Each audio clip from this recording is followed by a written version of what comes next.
Bugün hangi oyunlar gösterime girecek? Var mı bir şeyler elimizde? Bugün genelde şeyler var. Bu indie oyunlar var ama indie oyunların en büyüklerini toplamışlar. 8 tane oyun gösterecekmiş. Hı hı. Her birinden gameplay gösterilmesi bekleniyor şu an için. Oyunlar Peki. arasında bizim bildiğimiz ne var? Kayra Bridge of Spirits diye bir oyun var. Bu PlayStation sunumunda gösterilmişti. Hı hı. Bilgisayara da çıkacak. Hı hı. Böyle yani küçük yaratıkları toplayıp onlarla bulmaca çözdüğün, etrafı gezdiğin, aynı zamanda biraz dövüşü olan bir oyun. Hı hı. Bayağı bir kişi tarafından bekleniyor. Çok ilgi çekti. Onun yanında Xbox sunumunda gösterilen 12 Minutes diye bir oyun vardı. Onda da 12 dakikalık bir, yani her oyuna başladığınızda 12 dakikanız oluyor. Hı hı. Kapınıza bir adam geliyor ve sizi öldürmek istiyor.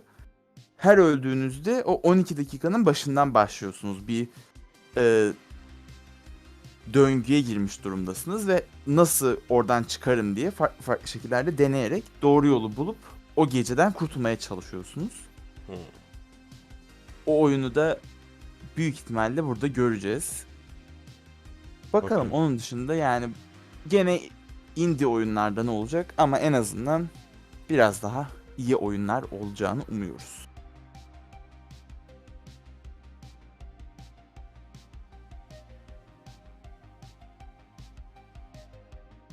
Bundan hemen sonra da Koh Hı. Prime Time var. Onun linkini atmadım ama atarım zaten. Büyük ihtimalle yayını kapatmayız. Eğer bu öyle 20 dakika falan sürmezse kapatmadan ona geçeriz. Hı hı. Onda da işte o yayıncıdan bahsetmiştim. Saints Row, Metro, e, Dead Island gibi oyunların yayıncısının konferansı. Hı. Payday'in yayıncısının konferansı. O oyunların herhangi birinden bir şeyler görebiliriz. Okey.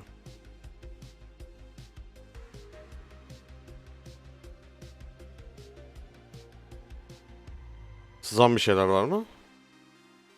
Sızan bir şeyler şu an için yok ama şeyi dün onaylamışlar. Nasıl, nereden onayladılar anlamadım. Payday 3 çıkıyormuş. Hı. Aynen 2023'te çıkacakmış. Bilmiyorum Evet. tabii 2 senelik oyunu gösterirler mi ama Ve trailer gibi bir şey gösterebilirler belki ya. belki. Saints Row 5 artık yani kaç senedir sıza sıza bir kalan bir oyun. Belki Evet. ondan bir şey gösterirler. Bakalım.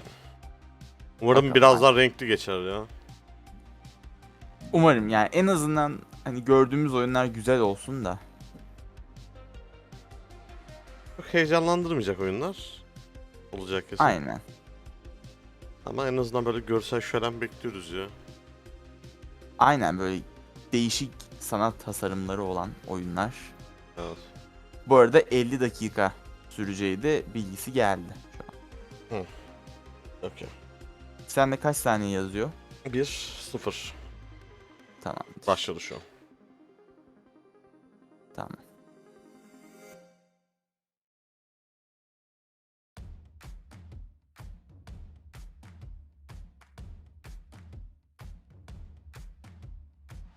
Video games are a remarkable way to both tell and experience stories. Biraz sesini kısmıyorum. worlds of action, fantasy, Ben de terror, sesi ayarlamaya and wonder. çalışıyorum. Not just a member of the audience, but an active participant. They are stories that are shaped not only by the visions of their creators, but by the choices you make as they unfold. They are changed by you. just as you were changed by them. This year, for the first time, Tribeca has selected 8 games. We hope they offer you a brief glimpse into the ingenuity and artistic scope That games have to offer the world. And why they belong at the forefront of our conversations about storytelling. both now and in the future. We can't wait for you to play them. Ha, geldi gene Jeff. Horror stories are often about seeing our deepest fears and anxieties made real in Guillermo the del form Toro of mu? ghosts, Aha, ghouls, and hadi demons. bakalım. But in the survival horror game Signalis, the true Horror horror mu? lies not Korkudan in the girdik. shambling monsters you find lurking in a subterranean bunker or an alien planet, but in what lies beyond the limits of human comprehension. Revelations so dreadfully that can shatter the mind. This is the cosmic horror of Signalis. Korku oyunu ha? Efendim? Korku oyunu. Aynen, korku oyunundan bahsediyor. Bakalım. Neymiş?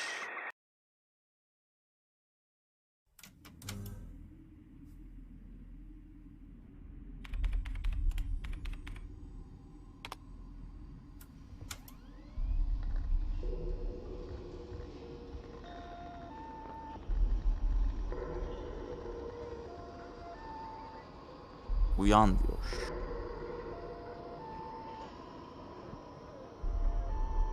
Çok eskiden böyle bir oyun vardı ya. İsmi aklıma gelmedi şu an.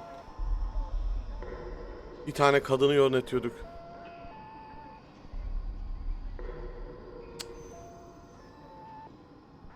Bir tane kadını yönettiğimiz korku oyunu bayağı var. Bir oyun ya. Ya ben o zamanlar CD oyun 2000 yıllarından bahsediyordum ya. Ha. Aynen. Bu şey user interface falan çok benziyor.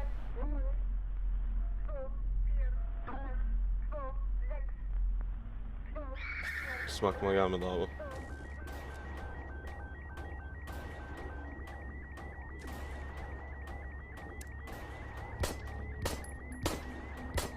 Niye Almanca yazıyor? Hayırdır? Ben de anlamadım da. Bunun için çok uzun zamandır bekliyordum. Uçacağız mı?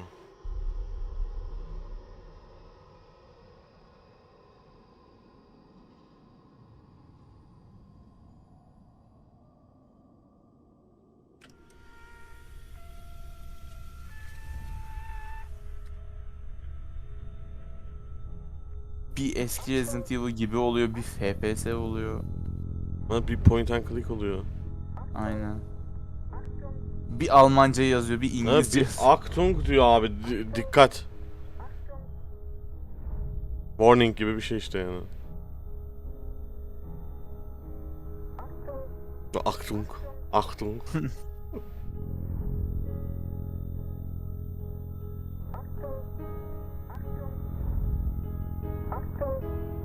Ha, buradan geliyor ses.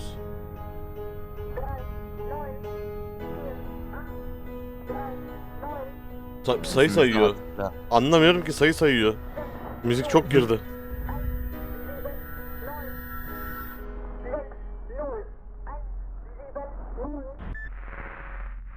Anlayamadım valla. Selam Commander Cody, hoş geldin abi. Kayra Bridge of Spirits is a Hoş rich, compelling geldiniz. tale Ama of güzele fantasy and benziyor ya adventure oyun. with themes of trauma and loss of forgiveness.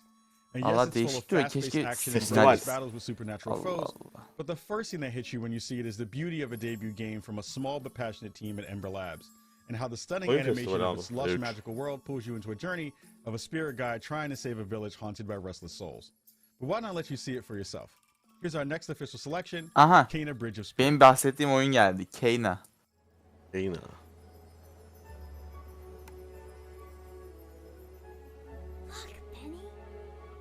Aynen. Sadece PlayStation'a mı çıkıyor?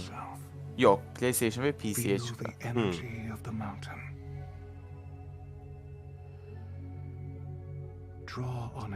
Oyun tanıtımları abi.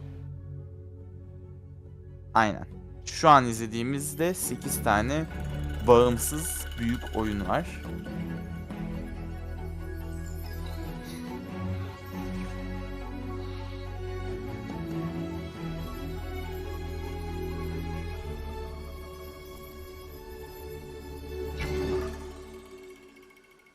Ember Lab is a really small studio. We have a background in Visual film and animation. We got our start doing visual effects for films. Film. And then from there we grew into doing a lot of Yani belli Oha. zaten commercials. görsellerden.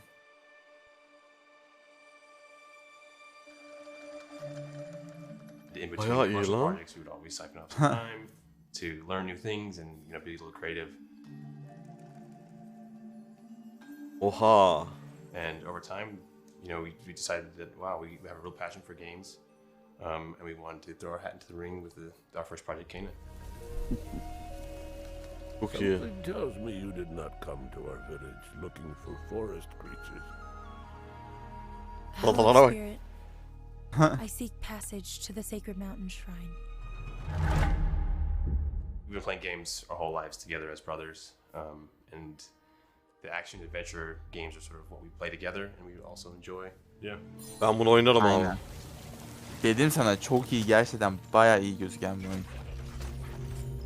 We kind of had this. Abi oynamış Aynen, işte. biraz daha gameplay, aynen, hele şükür. That was maybe working against you. It was kind of the enemy initially, and then I kind of had the thought to flip it, where the rock become your companion. Zelda ne alaka lan? Zelda öyle mi? Ha aynen. Burası biraz da şeye benziyor. Zelda'dan esinlendiklerini söylediler. Öyle söylediler mi? Aynen. Ama tam olarak Zelda çakması değil. Zelda'da yani biraz daha böyle tapınaklara falan girersin. Evet. Tiplere baksana abi. Çok güzel lan. Oha. Ben bayıldım abi şu an. Wish listeme ekleyeceğim bunu. Ekle. You know, with film, you can just put the camera where you want it. You can tell, you have complete control over what they're seeing, when they're seeing it, how they're seeing it. Wind In Waker. games, all that goes out the window. Oynamadım. So Wind Waker. communicating ideas or themes to the player. Wind Waker gemide olan değil mi? Öyle olması lazım. Bilmiyorum. Ben sadece Breath of the Wild'da oynadım. You have to be really sort of crafty in how you're getting communication to the player, especially when it's trying to do it through gameplay and not just like always Dur. cutscene. One of Tara's memories. I should see where it leads me. We love creating immersive experiences. Oğlum bayağı güzel lan atmosfer falan. Tone a lot. Aynen, gemili olanmış. Dondurmadan da onay geldi. Storytelling and atmosphere is a big part of our traditional medium in terms of film aesthetics. Just having the world be something that you want to sit down and explore and be a part of was a goal of ours from the beginning. Ben Çok sevdim abi. huzurlu bir oyun böyle Evet. yani. Having a nice Huzur verici. team of really great animators who have worked Müzikleri together. falan zaten hani böyle Pointing out some flütlü of mülütlü. the storytelling we want to do with the game.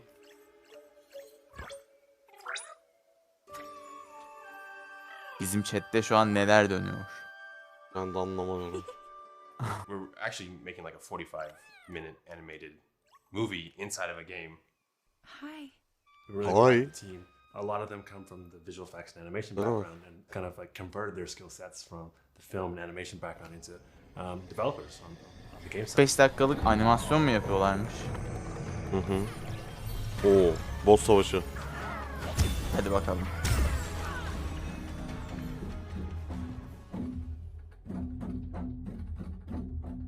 O müzikleri böyle mi yapıyorlar? We also were introduced to a musical group called Sudamani.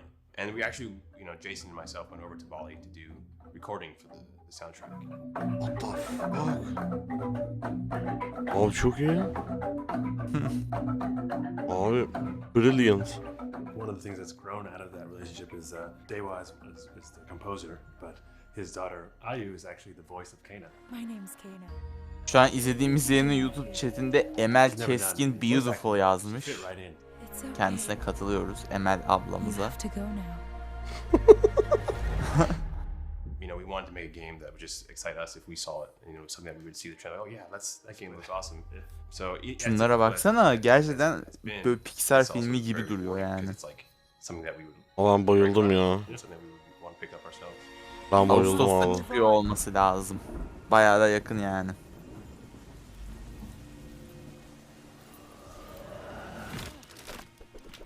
Neydi bu oyunun adı? Kayra, Bridge of Spirits.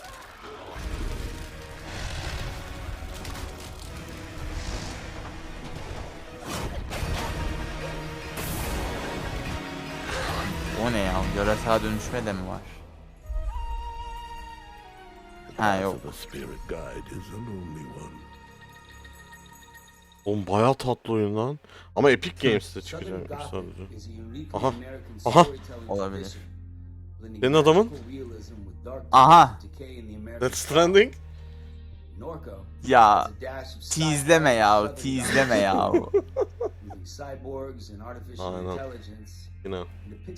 Bu arada biz dün kaçırmışız ama Jeff şey demiş Death Stranding için.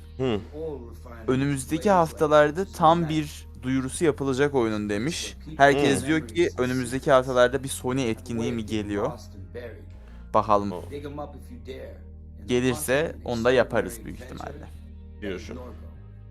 Yapmamız lazım şimdi. Xbox yapıp Yapmamız lazım Sony yapmazsak. Ayıp. Yok, Death Stranding 2 değil. Dün duyuruldu, Death Stranding'in PlayStation 5 versiyonu gelecek. Efendim Commander. Abi Death Stranding 2 bilmiyoruz abi. Kesin net bir şey yok ya. Aynen yani belki haftaya 2 de gelir ama şu an için şeyi biliyoruz. 5 sürümü geliyormuş PlayStation 5 sürümü. Norco. Gene garip bir oyuna geldik sanki. Making output that is largely centered around the American South. Bir dakika lan bu gerçek görüntü. Geography of the American South. Ha ben de diyorum ne oluyor anasını satayım. Bu kadar mı geliştirdiler falan diyecektim. Our first release is a game called Norco, which is about my hometown of Norco, Louisiana. A small, very industrialized town about 25 miles upriver from New Orleans.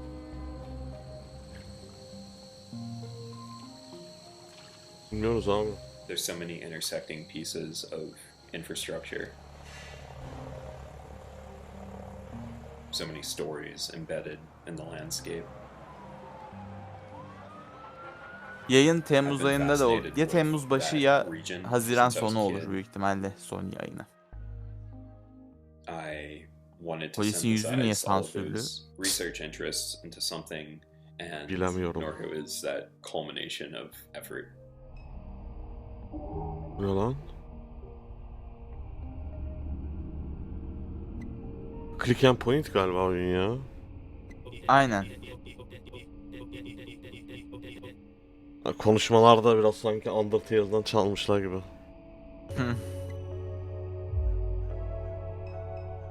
It draws from both reality and certain sci-fi tropes. Maşallah bir paragraf, bir sayfa yazı çıktı yani.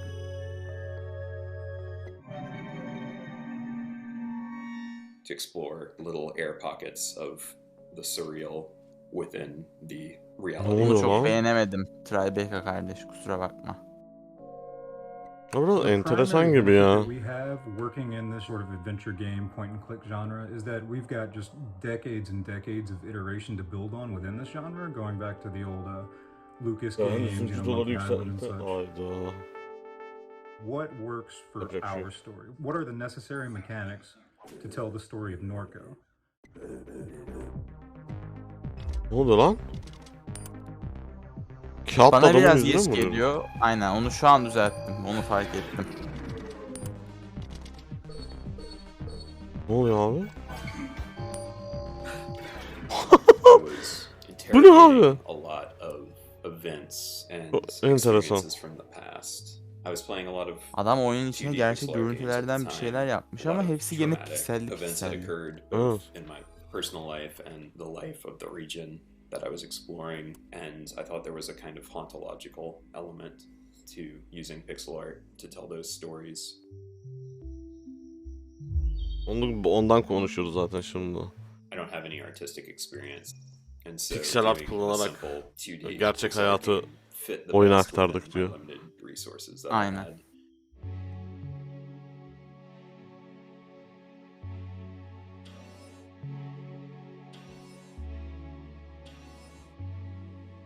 Norman Reedus da gitmiş bu oyunumu seçmiş gösterin diye. Biraz enteresan geldi bana ya. Ben beğenemedim ya. Ne bileyim ya. Pek bir şey de görmedik sonuçta da yani garip şeyler gösteriyor. Ne olduğunu da anlatmıyor. Okey, hikayeli böyle hani bir şeyler okumalı bir oyun da. Benim anladığım bu sanırım şeyden etkilenen, endüstriyel alandan etkilenen bir şey. and kind of Aile forcing gibi. it into this more İyi bakalım, complex, Norfolk. Köy gibi. future. O birkaç kişinin hikayesini anlatıyor işte orada. Adamın Endüstriyel arkasında da alandan. Ha. yani Kaçıyor işte yani. In the handmade Bölgeden adventure game, Harold uzaklaşıyor. Halibut, a spaceship full of people fleeing the Cold War crash lands in an alien ocean, where the sunken ship becomes a city that is forever stuck in the 1970s. And when I say handmade adventure game, I mean that in a very physical, tangible way. Every set, every character, every floorboard, and every coffee cup has been meticulously handcrafted from wood, clay, cloth, and metal to bring this gorgeous world to life. I'm pleased to introduce the stop motion adventure. bu ne böyle? Harold Stop Halibut. motion. Abi Aynen. stop motion'la yapmışlar oyunu.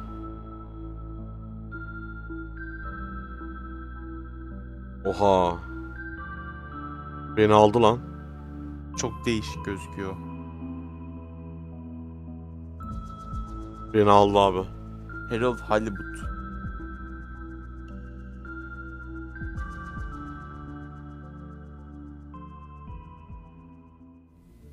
Hi, we are Slow Brothers, a tiny interdisciplinary game studio based in Cologne, Germany.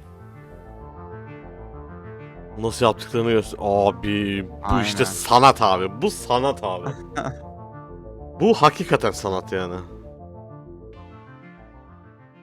Bunu yapmak ayrı bir şey yani. Stop daydreaming and don't forget to fix the light after cleaning up the paint. Sometimes I do wonder what life would have been like on Earth. Oha seslendirmeler falan çok iyi lan. Since we started game development.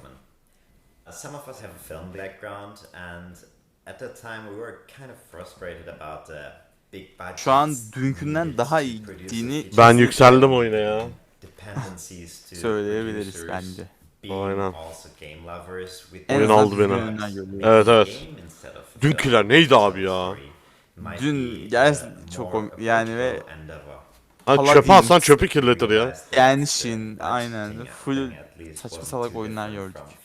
Aynen abi ya. Bayağı fena. Abi şuraya baksana herifler eliyle yapmış Aynen. abi oyunu ya.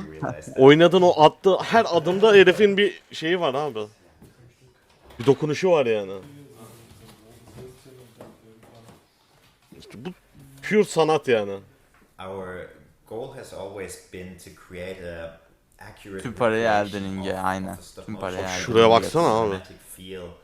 And our initial approach Oğlum tek tek was kıyafet quite a yapıyorlar lot of ya. experimentation involved Oğlum, until we found çok büyük our iş ya. process that we use now, which is Ama hani normal oyunları 60 dolara 120 dolara satıyorlar ve bu oyunları 10 dolara satıyorlar ya. Çok üzülüyorum abi ya. then animate using motion capturing.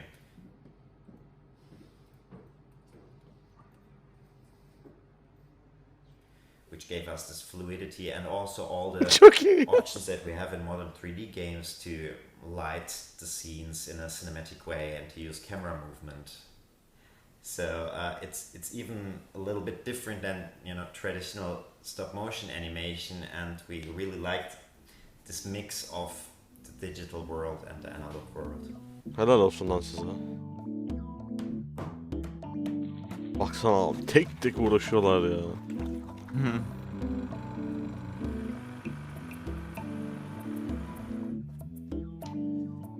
Ben bu adamlara çok saygı duyuyorum ya.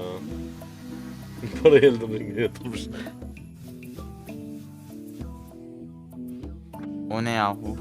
Abi adam fayans yaptı lan. Oha çok iyi oldu. Oha ya.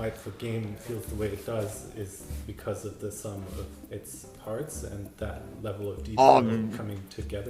İşte bu ya. Ben bu oyunu alır oynarım abi. O küçük çatallar falan var. Evet. Sen bayağı geriden geliyorsun lan gene. Öyle mi? Evet. Dur. O zaman Allah Allah niye bugün böyle oldu? If you're quite ready, Sure. Ready for what? I made a breakthrough discovery at the Arboretum last night. Tamam şu an bayağı ilerlediğim gibi geldi. Konuşuyorlar Yaşlı şu bir an. kadın konuşuyor. Aynen. Aynen. The ones with the strange shapes and the little holes and The blue ones, yes. Turns out their surface composition doesn't just give us clues about our immediate aquatic environs. I think they've picked up some influences from outer space as well. we create a relatable science fiction world instead of having a super distant sci-fi future where things are so different that it might as well be magic. It may have started with one man, but it took the hearts and minds of many more to make the dream a reality. That dream began. Bu ne ya? Oyun mu değiştirdik? Ne oluyor? Yok yok aynı oyun ya. İşte hikayesini anlatıyor. He. Şu an bende uzay gemisi falan var. Şimdi öne mi gittim? Yok yok. Ha tamamdır. Değiştirirken kaçırdım şey.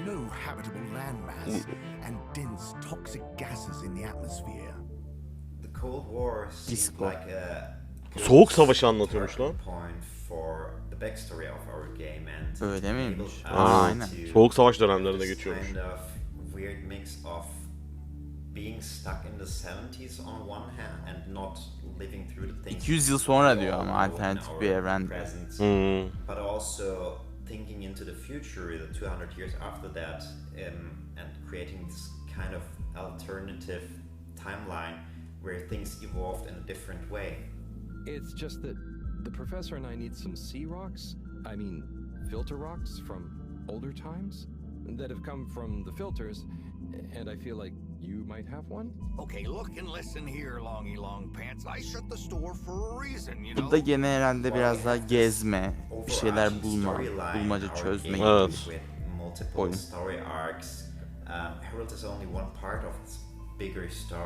Bu karakterlerin animasyonları falan çok tatlı ya. Aynen bayağı güzel. Herifler bayağı uğraşmış firma ya. için aynen. Bayağı güzel. Harold, come here and explain things. So, Harry. Come here and explain things. You know, keeping fishy. What? You know, keeping busy. Okay. Harold. Is everything okay? And therefore really concentrated on providing a lot of depth in those characters for players to ultimately explore. Harold, won't you stay? The jog team won't be the same without you. Yeah, venga, Harold. You can't leave now, I just got here. Jog team, jog team, jog team. Go jog team. Come on, Harold. Keep up. Deep breaths, Harold. You're doing great. Guys, have you got any tips? Just keep on moving, Harold. You never know when you'll have to slow down. So keep going while you can.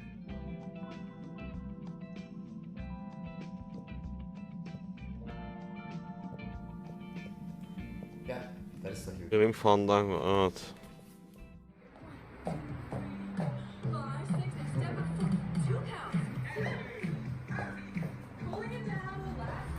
Dansı da izledik.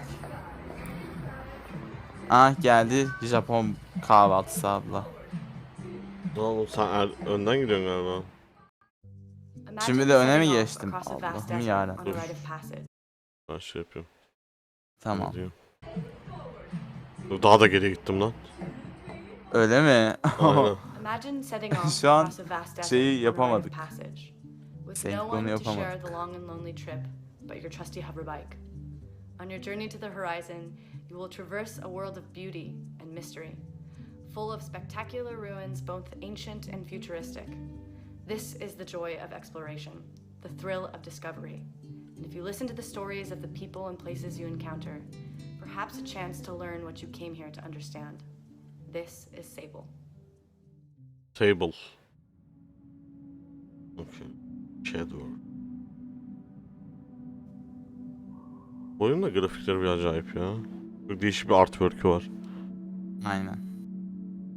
Bunu işte dün görmüştük azıcık. Hı.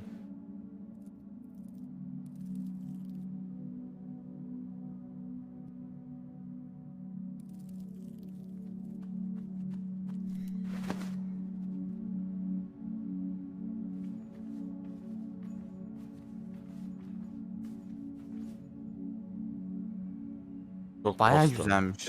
Aynen. I'm Greg. This is Daniel, and we started out in my parents' shed.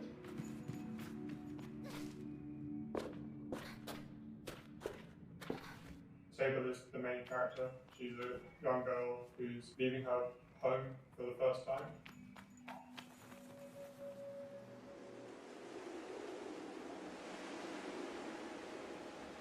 Bilmiyorum. Neden 25 FPS? Baya şey ya. The gliding is what Sable embarks on as the story starts, and it's something that everybody. Animasyonlar da biraz garip gibi ya. It's how you Sanki find out tamamlanmamış gibi. leaving your home behind and experiencing the world, meeting people, trying things, helping folks in need, and ultimately deciding what do I want to devote my life to.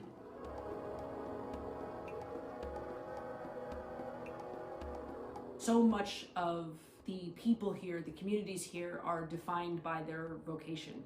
You know, the desert that they live in is inhospitable, and so they've kind of had to come together and had to form groups around resources. And so Bak kamera şeyleri falan böyle duvarların içinden geçiyor abi. societies and cultures built around completely different experiences of the same environment.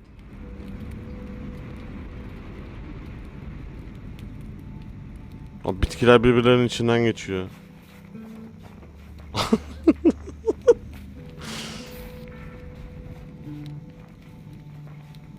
It means that she has to be a sponge, Galiba right? She's early trying to alpha figure falan out ya. her place in the world, Görüntüler. what she wants to do for the rest of her Olabilir. days.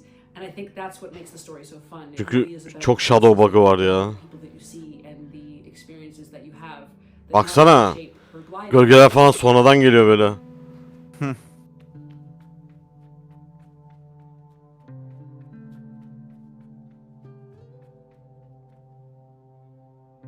Bak karakterin koşma animasyonu 25.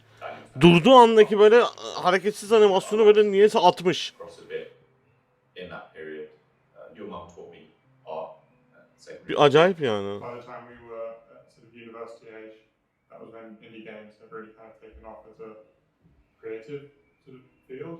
I started to think about them as something that I could make myself.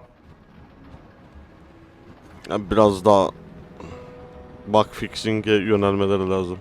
Daha şeyler falan kumun içine giriyor abi. Motorun parçaları falan kumun içine giriyor. Taşların içinden geçiyor. Abi. Bak bak. We kind of went to the pub one time and had a chat about how we, because we had Indie oyun ama ya. Öyle yargılamak lazım. to skills or experience, we thought we'd Ben start çok Ya detaycıyım. indie oyunda Hı. yani indie oyunları da gördük az önce. Evet.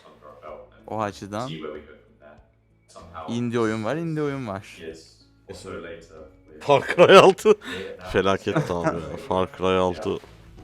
Abi Far Cry 6'da biz bir fragmanda geçen bir çamur sahnesini gördük abi. Yani yok böyle bir şey abi.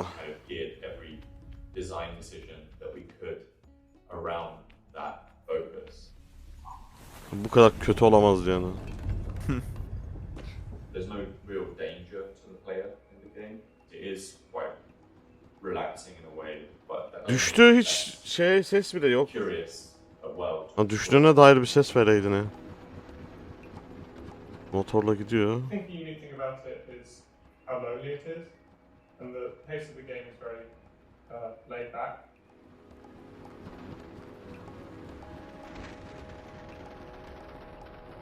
Abi vallahi biraz daha çalışın siz bu oyun üstünde ya. It was the first game that we designed that was really geared around our skills as well, our backgrounds. We wanted to do something narrative focused. Ama koşma animasyonunda bir sıkıntı var ya.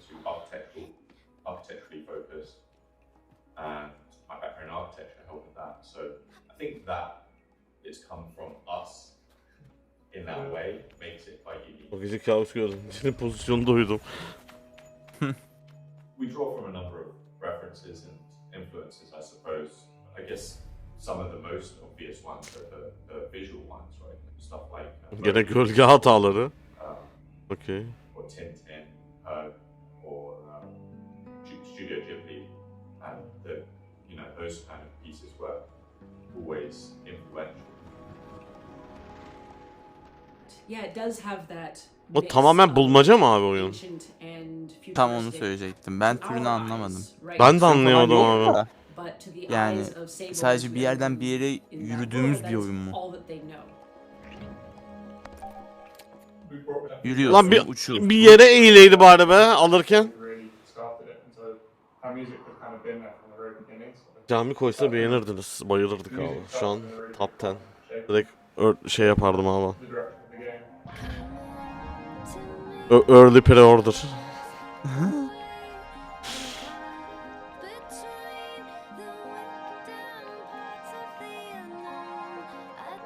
Okey, Sable'ı geçsek mi artık? Evet ya çok uzattılar sanki.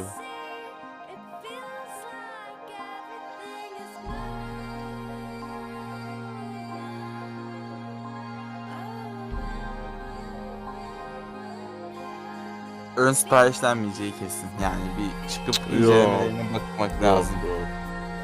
Yok. Yok abi bu biraz daha uğraşın abi siz bu oyunla. O zaman Sable'a güle güle diyorum. Aynen biraz daha uğraşın abi siz bu oyunla. Japon kahvaltısı ablaya da selamlar. Yani burada Japon kahvaltısı değil bu Japon artık ara öğünü oldu yani. Lost in Random, the world is divided into 6 shadowy realms, where every citizen's fate is determined by the role of a cursed eye. You play as Even, a young girl who's set out on a quest to Tamam, save kız her birth kardeşini sister kurtarmaya Eye. çalışan bir And with the help of your companion, a kızı magical oynuyormuşuz. living die named Dicey, you'll find yourself battling your way through a dark wonderland. Keşke onu da If you want to win the hissettirebilseydiniz ya. game, you'll have to embrace the chaos and find a way to tip the Kaos? odds in your favor. Buyur. From the odd and even minds of Zoink Games, here is Lost in Random. Kaos'tan bahsettiği acaba toz toprak mı yani? Ha bu yeni oyundan bahsediyor. Ha yeni oyundan bahsediyor okey. Lost in Random. Okey. So Lost in Random is being developed here at Zoink Games in Gothenburg, Zoink. Sweden. We've got 80 Güzel developers with a few different projects, but Lost in Random is definitely our biggest and most ambitious project ever. We're known for doing quite narrative-driven games. We really want to make İlk daha bıyığını kesmiş ya. and make people think. En çok şu an ona üzüldüm. Neden konuşurken bıyığını kesmiş abi? It's a 3D action adventure game set in the gorgeous gothic fairy tale world of Random. And it tells the tale of Even, a young girl who befriends Dicey, a living dice with incredible powers. Living dice with incredible powers. Yaşayan bir zar. Ve çok güçlü. Ama biraz böyle sanki Alice in Wonderland değil mi abi Aynen. ya? Aynen bayağı. For random is fair, random prevails, and random rules. Random rules. Even she's this naive young kid who's just Konsept art göstermeyin. Oynanış göster. Ya hani zar yerine tavşan olsaymış Alice in Wonderland diyebilirdim yani. It's really a story about the randomness of life and conquering the fear of it. Hayatın rastgeleliği ile ilgili bir oyunmuş. Vallahi ben hiç rastgele bir şey görmemiştim. Even and Dicey are a really fun duo. Even is this quick to anger, but she's not one to Ama hold şey grudges, but she can easily get into surat ifadeleri falan çok tatlı ya. there to hold her back. Güzel yapmışlar. Elinde de sapan ha. Dicey, who is this cute puppy kind Hoş of geldin character, Ozan'cığım. His moment to shine is Hoş when geldiniz. you're in combat. When Even rolls O ne ya? Dicey, Tek he gözlü. becomes this kind of Swiss Army knife of magical power. Ha birlikte kombolar falan yapıyor. Grafikler böyle mi? We're really in love with this project. It's a great story, it's great actors, it's the innovative gameplay, and it just feels like everything is just so perfectly packaged together around. Bir şey söyleyeyim mi? Oynanır lan bu. And the style of the Yok game is ya, kind of ben something bakmam out of gibi a geldi Leica şimdi. or Tim Burton Oynanır movie. bu ya. It's really everything Bence we've de dreamt of doing all these years. It's really great and we can't wait for everybody to play it. Valla ben bekleyebilirim oynamayı yani sıkıntı değil. Aha geldi 12 minutes geldi. Replaying the same 12 minutes of one fateful evening in his apartment over and over again. Each time you're going to have the chance to make new choices, learn what led up to those terrible events, and perhaps even escape them. It's a story that's not just about how choices matter, but about how some stories can only truly be told when they can change, even just a little bit, every single time you retell them. It was a joy to participate in this project and lend my voice to the main character, and I hope you have as much fun playing it as I did making it. I am very proud to introduce a game where the end is only the beginning. 12 minutes. 12 minutes. Bu gerçekten çok değişik ve çok güzel bir oyun. Aa bunu ben nerede Ya, görmüştüm lan? hatırladın mı? Bunu biz Evet bir abi. Xbox konferansında gördük. Evet. This is an outfit for a newborn. You bought it this morning. O bayağı weird'tı lan bu oyun. Bunun çıkış tarihini açıklasınlar artık lütfen ya. Acı çektim beklerken yani. Aynen 2019 E3'te gördük. This has happened before. What are you talking about? What's going on? Someone is coming. He's going to hurt us. He says you killed your father. I need to know what happened. Aynen, bir adam gelip kadına babanı öldürdün diyor ve onu tutuklamaya çalışıyor.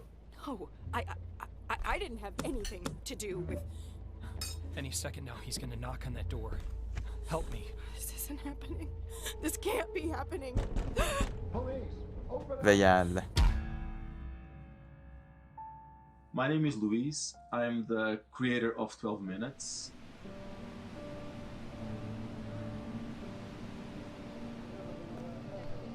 I grew up watching a lot of film.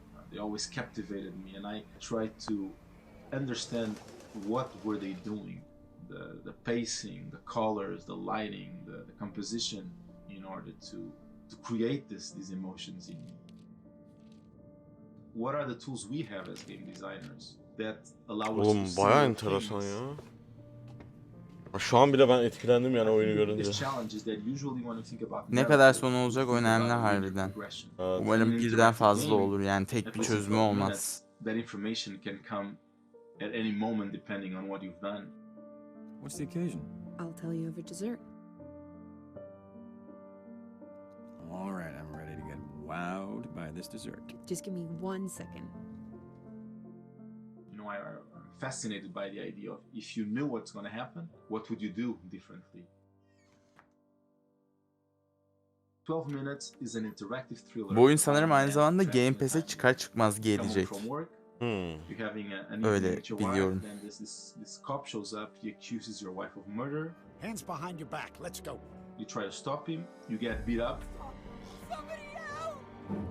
Aynen, burada adam öldürüyor onu ve tekrar başlıyor. And then you have to use the knowledge of what you know it's going to happen to try to change the outcome and break the loop. Look, I know this sounds weird, but the day's repeating itself.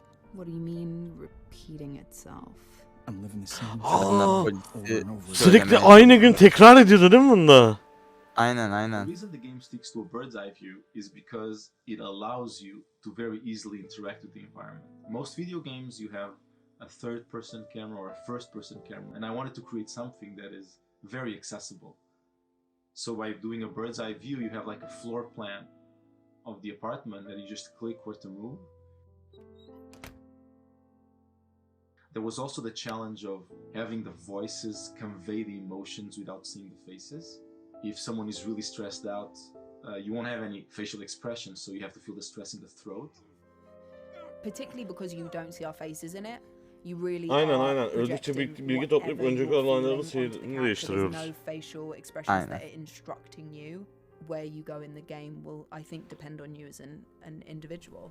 I just need some time to myself. Come on, babe, please stop it. And if there's enough subtlety in the voice acting, in the movement, your brain will feel the rest. Because actors think Ama in açıkçası terms yani of kaç motivation. saatlik bir oynanış olacak onu And merak workshopping them, ediyorum. figuring Yani those things çok out kısa bir oyun allows olabilir gibi geliyor. Aynen bana da öyle geldi ya. Çok kısa bir oyun olabilir ya. Yani 2,5 saat falan belki. Nereye kadar sürebilir yani? Aynen, mesela bu evden dışarı çıkabiliyor muyuz? Baksana kaç tane konuşma şeyi vardı. Bu tarz böyle seçimli oyunlarda çok fazla yani. 5000 sayfalık senaryosu olan oyunlar var. Sadece bir odada geçiyor değil mi? In a way, it becomes part of you. It's like you're part of the creative process that is happening. And Ya because the game hakikaten is sadece moving bir in odada a geçecekse direction, böyle the decisions you make ya bir are evin içinde who you are. I'll prove it. Yeah, great. Let's see it. olabilir ya. Dışarı çıkıp That bir allows you kaçma to falan explore a side belki of yourself Belki çok güzel olabilir olur öyle bir, öyle. öyle bir you wouldn't opsiyon verebilir otherwise. ya. Silently repeat these phrases. May you be free from suffering. Abi bunları falan göstermeseydiniz keşke ya. May you know peace and joy. Çok fazla göstermişler abi ya. Ama İşte bilmiyorum. çok fazla diyoruz da yani eğer evin dışarısı varsa çok fazla değil diyeceğim. Ama evin dışarısı yoksa evet. If you're not Biraz familiar with sıkıntı. The Big Con, a coming of age comedy adventure about a teen in the 1990s, well, let me explain.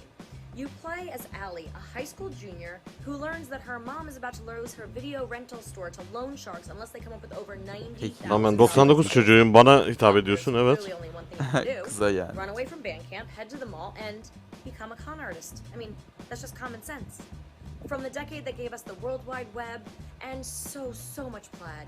I give Abla bu Amerika'da olan bir şeydi ya.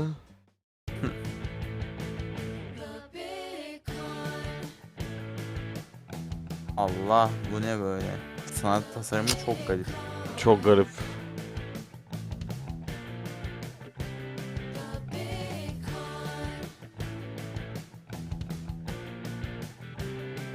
Yok abi, beni almadı. Beni almadı abi. Hey, Sanat I'm Dave tasarımı. Barker from IDL Studios, and I am the game director and writer on The Big Con. Mighty Yell is a company from Toronto. We're made up of some really awesome devs from this city. George Degenkamp, Saffron Aurora, Tabby Rose, Sakrina Diaz, and Yash Kulkarni is our core Altı team. kişilik Volkan. bir Big ekipler. Con is a Evet. adventure game where you hustle your way across 90s America as a teenage con artist. But it's all for a good cause. You are trying to save your mom's video store. So you learn to pickpocket, Video store. wear disguises, Aynen biraz SJV değil mi? way into and out of trouble. All for that good, not so good cause of making sure your family business stays afloat. Mor saçlar. Bir de şey ya, sanırım oyun You know, one of the tamamen hani game was selling people on the crowd control gibi. aspect of it. Olabilir. Games with guns don't bat an eye. Onu yap, bunu yap, şundan borç al, şunu götür bak, çal, hırsızlık yap. Pickpocket aynen. Aynen, para uçur. Which is fine. Ya bu Para 5 kazanmaya dakika çalış. içinde kendini taklit edecek gibi gözüküyor. Bana da öyle geldi. And challenges ourselves and hopefully helps us find a little bit of in between in a story like this. Sanki birinin hep böyle şeyini yapacakmışız gibi geldi bana. Şunu kurtar, şunu yap, şunu et. And you know, writing a funny Yan görevlerden oyun yapmışlar. justify Evet. those actions. So, you know, on the one hand we get to make a game that we've never seen before, which is a con artist Bu son video. oyun mu ya? And on the other hand we get to Neredeyse that yani in 44 a dakika conversation olmuş. about small businesses surviving and you know a story about a mother and a daughter. Bilmiyorum. And between that and the 90s it really Ubisoft. informed, like, what we were capable of coming up with in terms of this relationship. Like who is Linda? Alex, Aynen. who raised her as a İşte single Ubisoft. mom and kept a business together. Ama işte and is kötülüğü tough şu as hell. Ubisoft What is that o person? oyunları What is 60 her dolara daughter satıyor. like? How do Bunlar they play 20 off dolara against each other? satıyor. Ali can be, you know, she can be a teenager, Doğru she da. can be rough, she can be Ali mi? sarcastic. It was something that we really wanted to see. I Evet. think it brings a lot of Kızın truth adı Ali galiba. to the game.